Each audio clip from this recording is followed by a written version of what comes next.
ও ফেরেশতা তুমি আমার ওই বান্দার কাছে যাও যাও যাও, আমার ওই বান্দার কাছে যে কিরামুন কাতিবিন দুইজন আমল লেখক ফেরেশতা আছে, ওই ফেরেশতাদের কাছে গিয়ে বলে দিয়ে আসো আল্লাহ তাআলা বান্দার জীবনের সকল গুনাহগুলো মাফ করে দিয়েছে। যখন কোনো বান্দা লা ইলাহা ইল্লাল্লাহর জিকির করে তখন একজন ফেরেশতা সেই সবটা নিয়ে আল্লাহর কাছে দৌড়ায়। যখন সেই ফেরেশতা আল্লাহর কাছে যাওয়ার পথে আসমান পর্যন্ত পৌঁছে যায়, তখন আরেকজন ফেরেশতার সঙ্গে তার সাক্ষাৎ হয়ে যায়। আসমানের ওই ফেরেশতাকে বলে, ও ফেরেশতা তুমি কোথায় যাও? ওই ফেরেশতা তখন ডাক দিয়া বলে, এইমাত্র আল্লাহ পাকের এক বান্দা লা ইলাহা ইল্লাল্লাহর জিকির করেছে, এই জিকির করার কারণে আল্লাহ রব্বুল আলামিন আমাকে বলে দিয়েছে এই লা ইলাহা ইল্লাল্লাহ এমন একটা জিকির, এই জিকির যখন কোনো বান্দা মন থেকে দিল থেকে একবার করে আল্লাহ রব্বুল আলামিন তখন তার জীবনের সকল গুনাহগুলো মাফ করিয়া দেয়।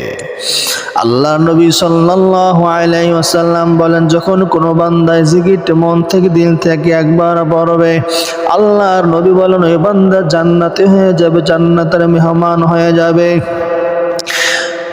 প্রত্যেকটা আমল আল্লাহর কাছে পৌঁছানোর জন্য মাঝখানে প্রতিবন্ধক হয়, বাধা হয়। যখন কোনো বান্দা কোনো নেক আমল করে সেই নেক আমলটা প্রথম আসমানে ফেরেশতা চেক করে, এরপর তাদের কাছে আমলটা ভালো হইলে দ্বিতীয় আসমানে পৌঁছাইয়া দেওয়া হয়। দ্বিতীয় আসমানে ফেরেশতারা সে আমলটা চেক করে, এভাবে সকল আসমানের ফেরেশতারা আমলটা চেক করে, যদি দেখে ভালো তাহলে আল্লাহর কাছে পৌঁছায় দেয়। এইভাবে প্রায় সকল আমলে চেকিং করা হয়। কিন্তু দুইটা আমল এমন আছে যেই দুইটা আমল কোনো চেক করা হয় না, সরাসরি আল্লাহ পর্যন্ত পৌঁছে যায়। দুইটার একটা হলো সন্তানের জন্য পিতামাতার দোয়া, আর একটা আমল হইল লা ইলাহা ইল্লাল্লাহর জিকির। যখন কোনো বান্দা লা ইলাহা ইল্লাল্লাহর জিকির করে তখন ওই জিকিরটা সরাসরি আল্লাহ পর্যন্ত পৌঁছে যায়। ওই জিকিরকারীর মাঝে আর আল্লাহর মাঝে কোনো ব্যবধান থাকে না।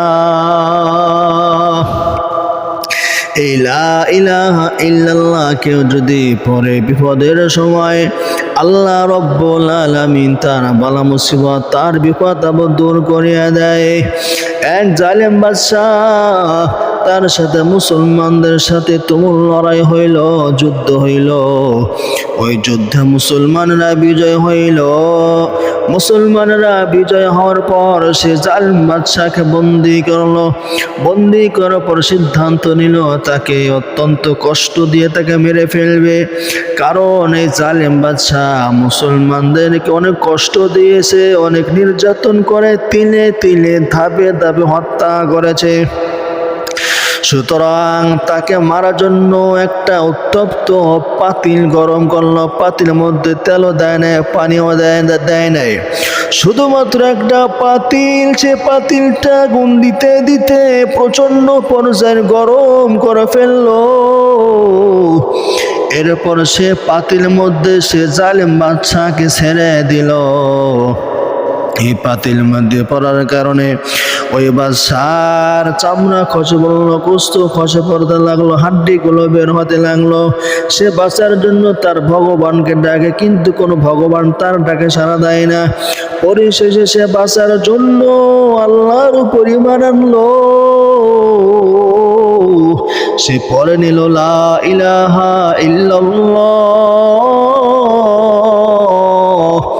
লা ইলাহা ইল্লাল্লাহ পড়ার কারণে সাথে সাথে আসমান থেকে বৃষ্টি নেমে আসলো। বৃষ্টি নামার কারণে আগুন বন্ধ হয়ে গেল। ওই বৃষ্টির পানি তার গায়ে লাগার কারণে তার যেই পরিমাণ দেহ ক্ষত বিক্ষত হয়ে গেছিল, আল্লাহ পাকের মেহেরবানিতে সেই বৃষ্টির পানির কারণে তার দেহ সম্পূর্ণ ভালো হয়ে গেল। এরপর যখন বৃষ্টি আসলো, বৃষ্টির পর একটা তুমুল ঝড় তুফান আসলো, অনেক প্রচন্ড বেগে একটা বাতাস আসলো। ওই বাতাসে পাতিলটাকে উড়াই নিয়ে অন্য একটা দেশে ফালাই দিয়ে আসলো।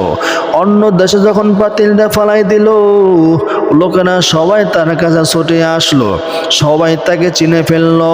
সে তাদেরকে জানাইলো, এইভাবে আমি বন্দী হয়েছিলাম, পাতিলের মধ্যে আমাকে জ্বালানো হয়েছিল, আমি কোনো দিশা মুরা না পাইয়া আল্লাহকে ডেকেছি, আল্লাহর উপর ঈমান এনেছি, আল্লাহ তাআলা আমাকে সাহায্য করেছেন।